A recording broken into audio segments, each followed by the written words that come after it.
బతికేస్తర వందేళ్ల పాటు ఈ తెలంగాణ గడ్డ మీద వేస్తున్న వట్టు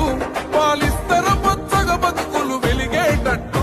పైనున్న అమర వీరులాత్మ మురిసేటట్టు రెపరెపలాడిందిర జెండా కంచె తెంచి కంచు కోటల మీద